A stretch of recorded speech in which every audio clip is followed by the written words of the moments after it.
$25. Be right back. This has your driving information, and you need to read it and stay in low gear up and down, please.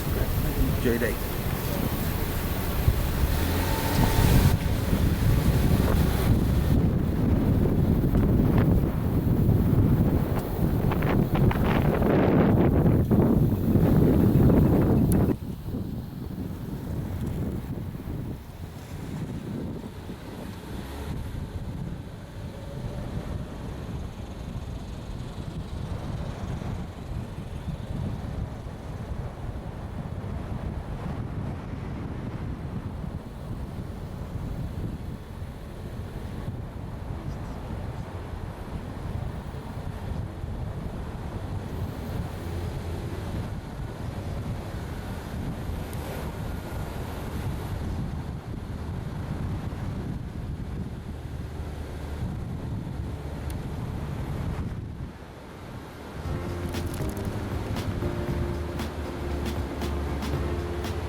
The Mount Washington Auto Road welcomes you to the heart of the White Mountains and your adventure on the Northeast's highest peak.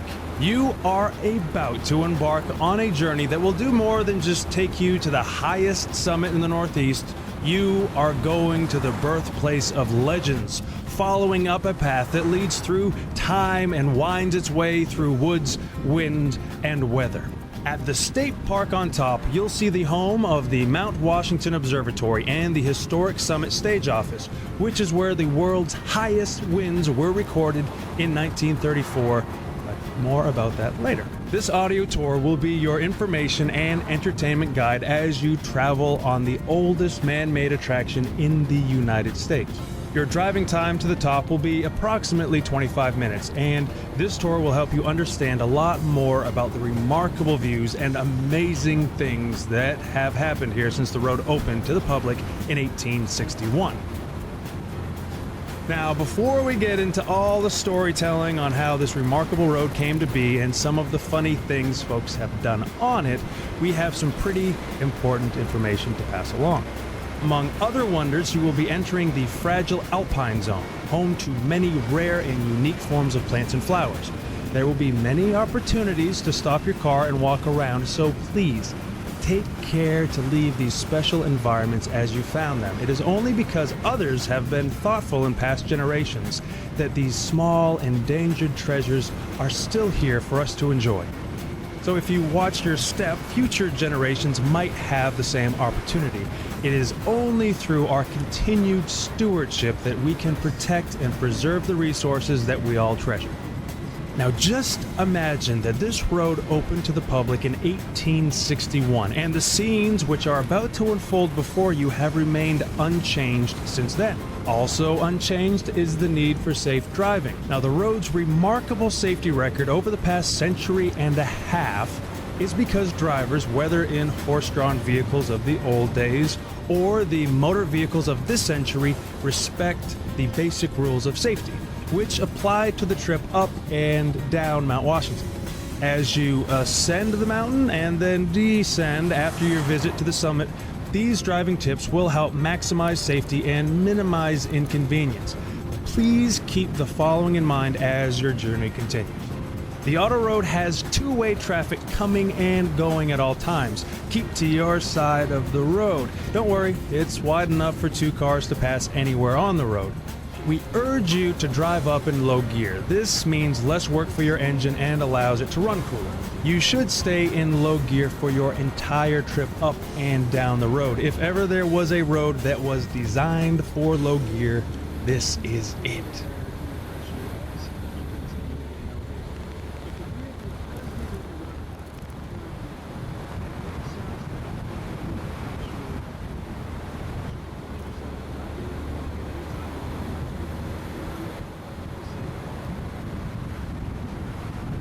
Mark Twain once said, "If you don't like the weather in New England, just wait a minute." He must have been thinking of Mount Washington because things can change quickly and dramatically around here.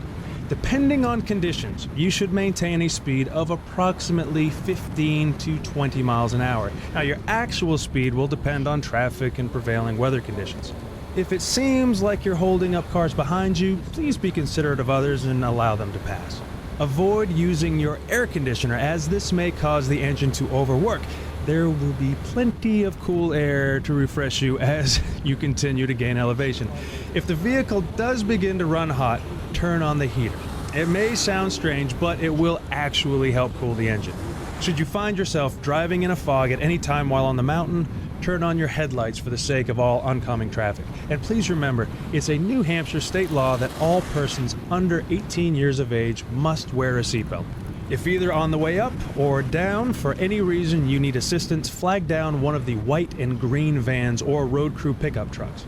Our drivers will be happy to help you in any way. Also, remember that cars coming down should yield the right of way to cars going up. Now, let's get to the storytelling about the place you've come to.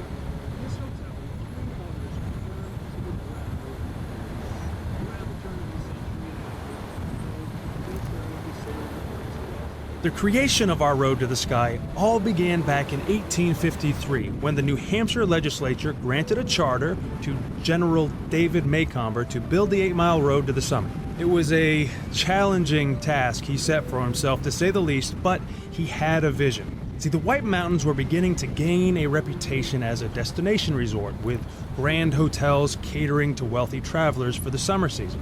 His path to the top of New England would surely be the high point of any visit to the North Country. Your presence here today confirms just how right he was. Anyway, one of the first of these grand hotels was the Glen House, which was located at the base area from which you began your climb. This hotel and 3 others burned to the ground over the years, around the turn of the century and after, though the base area is still referred to as the Glen, as it always has been. Seasons may change, but they always return, and the day will again surely come when travelers will find lodging in this most historic and remarkable of places. As you drive on through the hardwood forest, try to imagine what the early road builders faced. Dense trees and underbrush, sloping ridges, and immense boulders and ledges were at every turn. Not a particularly inviting place to excavate a road, but this is Mount Washington, and no adversity would be too great if it resulted in the conquest of this famed peak. One young woman who visited the Glen House in 1854 explored the work in progress and wrote an article for Harper's Weekly magazine. In it, she recounted her memories of the road as a work in progress. We have all been walking in the lowering twilight on the road which is making its way up Mount Washington. Though nothing is impossible to modern science, it would seem impossible to vanquish the obstacles to the enterprise, the inevitable steepness of the ascent, the rocky precipices. We passed on through the debris of blasted rocks, stumps of uprooted trees, and heaps of stones, till we got far enough into the mountain to feel its stern solitude. Mary Langdon. And when that was written in 1854, they were still 7 years from completion. Fortunately for General Maycomber, his financial backing ran out halfway up the mountain, so it ended up taking 2 companies. Years of backbreaking labor, blasting, logging, clearing, and grading to complete the task. During a 2-year delay after the first company had failed, it was questionable as to whether or not the project would ever be completed. But the lure of Mount Washington was too great to keep this road from reaching the top. It was particularly difficult to make any progress with natural obstacles such as the weather combined with the primitive technology of the era to slow things down. Since dynamite had not been invented yet, all the blasting was done with black powder, a dangerous and at times unstable explosive. In order to split the massive rock ledges which blocked the planned way, individual holes were hand drilled into solid rock and then filled with black powder, blown up and split apart one at a time. All the logging was done with axes, saws, and elbow grease. Teams of oxen and workhorses drew carts filled with gravel. All in all, it was a dirty, dangerous job, largely accomplished by immigrant labor working in a place not yet fit for man nor beast. But finally, On August 8th, 1861, it was done and done right. Many decades later, in a study completed with aerial surveys and the latest technology, the Army Corps of Engineers could find no improvement to the route as laid out in the middle of the last century. Today, this toll road is still privately owned and operated by the Mount Washington Summit Road Company, and with very little change of ownership, has remained a family business. As you continue upward, glimpses of mountain vistas begin to reveal themselves, but it wasn't always this way. In fact, around the turn of the century, logging barons had virtually clear-cut much of what is now the White Mountain National Forest. The decimation of these native forests created not only fire and erosion dangers, but created such an unsightly mess that the cause of conservation was taken up by the average citizen and politicians alike. As a result, the Weeks Act of 1911 established the White Mountain National Forest, among many others. These mountains remain protected today as a pristine reminder of the natural beauty of the wilderness. It is ironic, though, that it took the near destruction of everything that you see around you to motivate the effort to save it. Thankfully, what you see today is remarkably similar to what the first adventure seekers found in 1861. It was called the carriage road in those days, and there were as many as 25 mountain wagons and 120 horses in service each day of the season. These mountain wagons were specially designed and constructed for the carriage road by the Abbott Downing Company in Concord, New Hampshire. This company manufactured the famous Concord stagecoaches, which, aside from being shipped worldwide for use in commerce and transportation, were used in practically every Western movie ever made. The carriage road mountain wagons were pulled by 6 horses and seated as many as 12 passengers. A typical trip took 4 hours to get up, and though no one was in a rush in those days, passengers were at times asked to assist with one task. On windy days, those making the journey were asked to get out and collect rocks to add weight to the wagon so that it wouldn't tip over in the strong winds above treeline.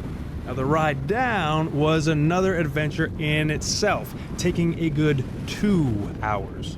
The wheels on every trip down wore through a set of leather brakes as the horse, driver, and wagon fought gravity the whole way. Also, the carriage road stages weren't alone on the road by any means. Individual hotels had their own coaches for their guests, while other folks drove the family buckboard or surrey or rode on horseback. Then, as now, it was an active road that required the driver's full attention. As the word continued to spread, more and more people found their way to New Hampshire's North Country. New railroads continued to push their way past the lakes and into the hills, and while still a rural setting, the world had finally beaten its path to Mount Washington's door. Now, long before traveling tourists found Mount Washington, way back in the early 1600s, it was thought to be a place laden with riches. The quartz and the mica, which you will see glinting amidst the gray rock above treeline, was mistakenly considered to be diamonds and precious metals. Now, no doubt the disappointed early settler came to that realization after his long climb revealed only long views and no treasure.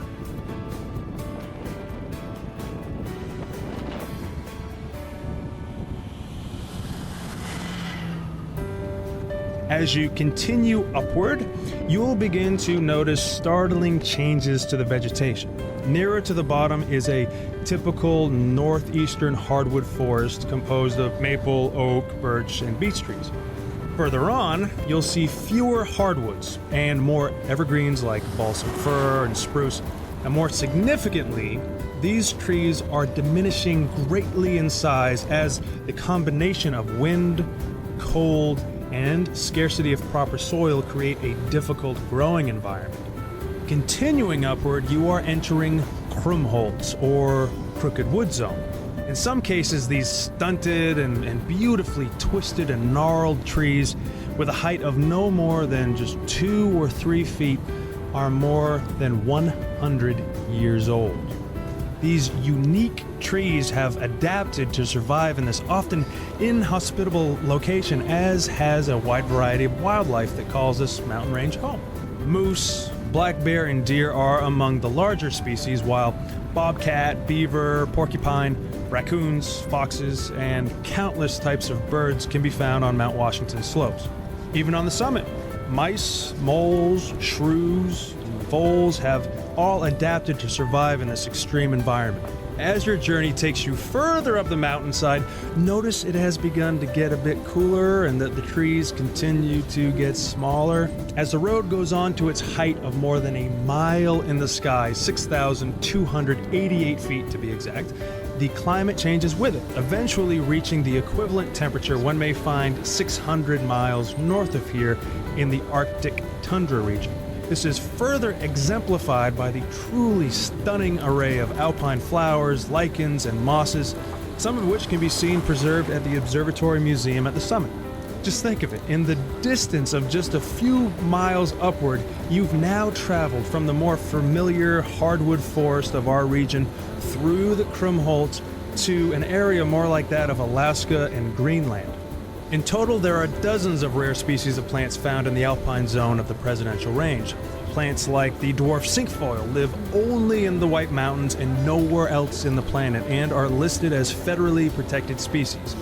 Many of these unusual plants, though small, are very old, and some varieties don't even flower until they are 20 or more years old. Overall, many experts believe this mountain's landscape that you're viewing to be more than 10,000 years in the making. So again, we ask, when leaving your vehicle to explore the mountainside, you're aware that the endless vistas are only one of the most obvious wonders. There is an amazing world just under your feet, which, if not cared for, could be lost forever. Never pick up or step on a flower. When you're out of your vehicle above tree line, please step only on the rocks. In this way, our fragile ecosystem will be something to marvel at for centuries to come. Scientific interest in Mount Washington has been ongoing for more than 200 years.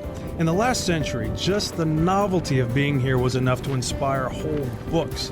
One famous writer in the mid-1800s, T. Starr King, had this to say about the mountain's various climates. I send you a greeting this morning from the cupola of New Hampshire.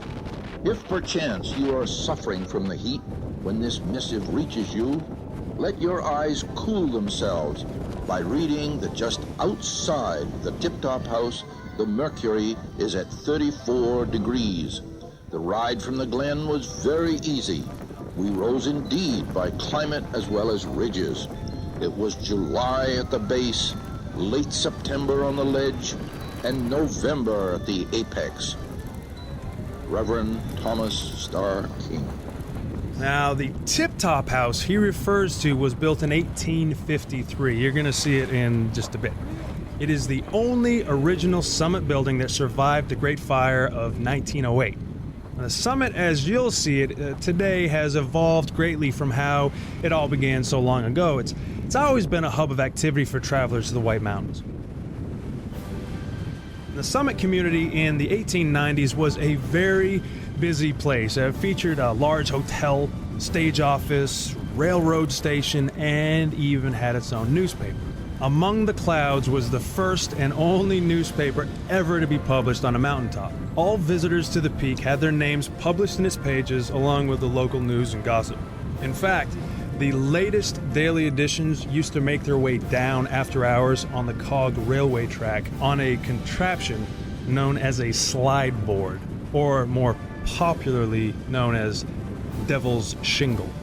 Real history was made again in 1899 when a little-known inventor named Freeland O. Stanley drove his locomobile up the road. He did it for publicity, hoping to build a name for his fledgling company. Stanley began his expedition from Newton, Massachusetts, with a goal of finishing on the top of Mount Washington.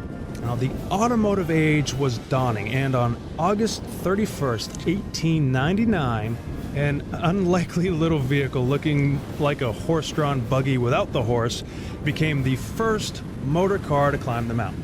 As noted in Flora Stanley's account of the adventure, their journey received more laughter than laurels, as motor vehicles were still a virtually unknown sight to the general public. The amazed responses of the folks in each village they passed through, combined with the success of the Mount Washington ascent, proved the value of this well-conceived publicity stunt. But few realized that Stanley's vehicle was the first of many that would follow, and that a new age had begun. Even F.E. Stanley himself, F.O. Stanley's twin brother and partner, wasn't sure of what the new invention would be capable of. As expressed in an 1897 letter to his wife after one of their horseless carriages nearly caused an accident in town, I wrote you some time ago about motor carriages. Well, I am building one. I'm making all the plans, and it will weigh 350 pounds, and it will be 4 inches wider and 5 inches longer than our best buggy was. It will cost me about $500. It will not be afraid of a steamroller and will have no bad habits. It will stand without hitching. And perhaps that is all it will do. well, as history had shown us, it did do more than stand still, as did the Stanley brothers, who went on to create the still famous Stanley steamer. You will soon be approaching the summit. If it is a clear day, you are seeing some of the most magnificent views to be found anywhere in the United States. If it is not a clear day, then you are truly learning what it means to be among the clouds. Now, you've already passed the Horn, Oh My God Curve, the Cragway, Cow Pasture, Mother-in-Law's Drop, and Home Stretch. In any case, the summit community welcomes you. Take the time to visit the historic Tip Top House, which holds the record as the oldest summit building, standing since 1853.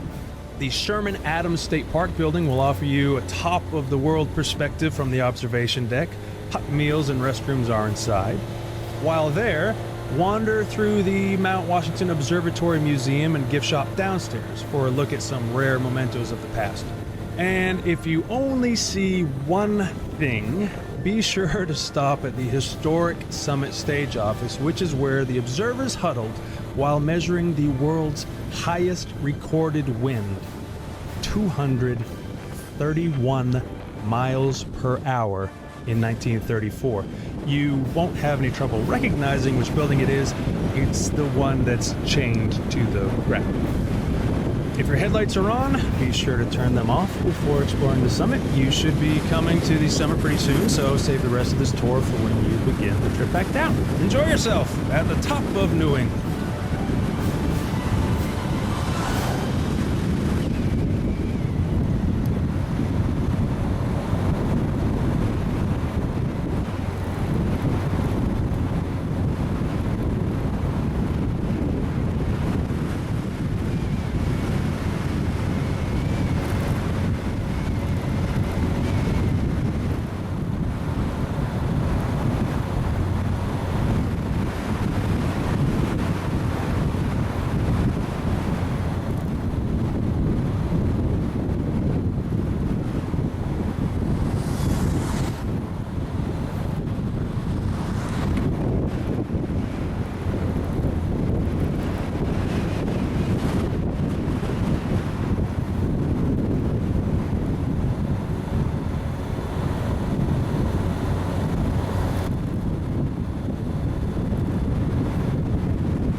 eating lucky